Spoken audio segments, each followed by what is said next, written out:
Salut à tous, enchanté de vous retrouver sur notre chaîne YouTube Projet Dividende.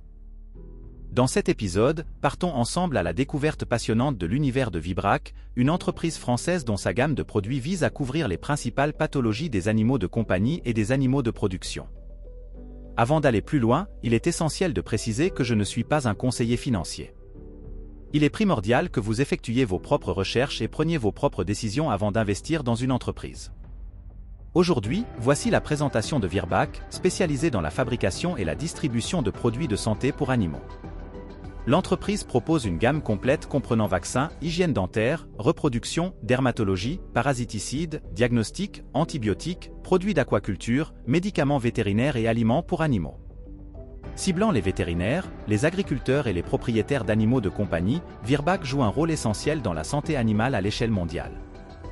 Virbac se positionne actuellement à un cours de 334 €, c'est une entreprise éligible pour un plan d'épargne en actions petites et moyennes entreprises, PEA-PME. Dans le domaine de la santé, Virbac présente un rendement actuel de 0,39%, un PER de 23 et un coefficient bêta de 0,9, indiquant une volatilité significativement inférieure au marché. Selon les analyses d'Invest, l'entreprise obtient un score de dividende de 13 et un score de croissance de 13, suggérant des perspectives de versement de dividendes stables avec un potentiel de croissance intéressant. Le bénéfice par action se situe à 14 €. Actuellement, le PER de Virbac est proche de sa moyenne sur 6 ans. Selon les informations d'Invest, il semble que Virbac soit surévalué de 37%, son juste prix étant estimé à 244 €. En conséquence, j'attribue à cette analyse un indicateur de prudence symbolisé par un autocollant orange. En analysant la performance financière de Virbac, je lui attribue un indicateur favorable, soulignant sa stabilité en ce qui concerne le nombre d'actions en circulation. En revanche, je donne à Virbac un indicateur orange, signalant un rendement moyen sur investissement. Sur une décennie, la société n'excelle pas par rapport au CAC 40. Avec un rendement de plus 103% au cours de cette période, Virbac est devancé par le CAC 40, qui affiche un rendement de plus 147%, soulignant ainsi la performance relativement faible de Virbac par rapport à l'indice boursier. Nous revenons sur un indicateur orange, marqué par une distribution de dividendes qui persiste seulement depuis les 3 dernières années. Entre 2016 et 2020, aucun dividende n'a été versé. En conformité avec la pratique habituelle au sein du CAC 40, la société a instauré un versement annuel de dividendes, affichant une croissance annuelle de 5,6%. Actuellement, le dividende distribué atteint 1,32 €. Le montant du dividende distribué par Virbac devient généralement visible à partir du mois de juin. La somme est annoncée à ce moment-là et distribuée aux actionnaires environ quelques jours plus tard. Le taux de distribution de Virbac demeure excellent, en dessous de la barre des 10%. La gestion de la dette de l'entreprise est remarquable, avec un ratio dette nette sur EBITDA inférieur à 3 au cours des 10 dernières années, incluant 3 années consécutives sans aucune dette. Bien que l'acquisition des actifs du portefeuille de produits d'oncologie de Merial aux États-Unis ait entraîné une augmentation significative de sa dette, Virbac a géré efficacement la situation.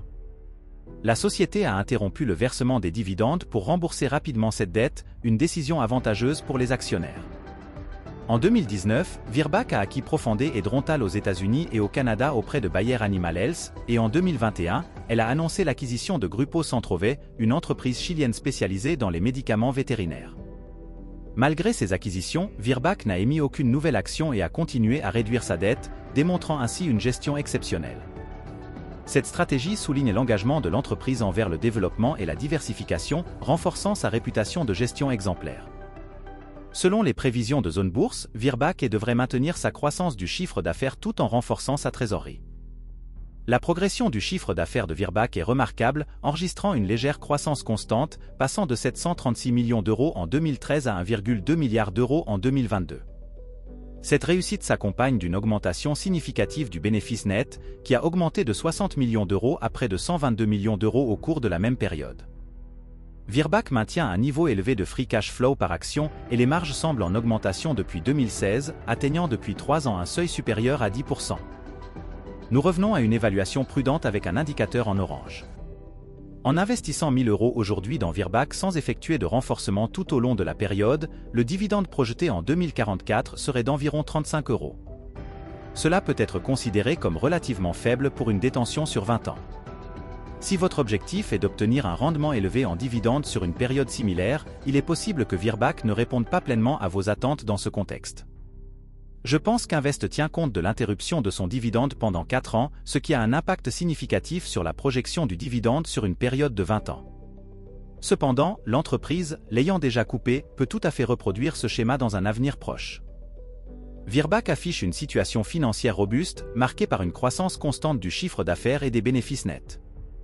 Depuis 2020, l'entreprise enregistre un retour sur capitaux investis élevé et des marges nettes, maintenues au-dessus des 10%. Ce qui reflète une performance financière stable et qui est particulièrement encourageant.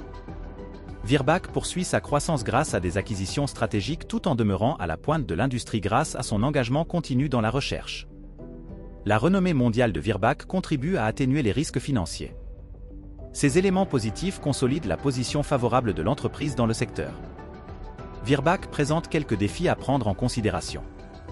Au niveau financier, la projection de revenus passifs sur 20 ans est en dessous de 120 €, ce qui peut soulever des préoccupations pour un actionnaire qui recherche le dividende. Mon deuxième souci, c'est qu'elle ne performe moins que le CAC 40. Sur le plan commercial, étant donné la nature de l'industrie pharmaceutique, Virbac est susceptible d'être soumis à des réglementations rigoureuses.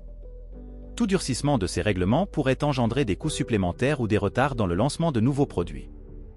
Dans un secteur pharmaceutique vétérinaire très concurrentiel, Virbac pourrait faire face à des pressions sur les prix et risquer de perdre des parts de marché si elle ne parvient pas à se démarquer grâce à des produits innovants.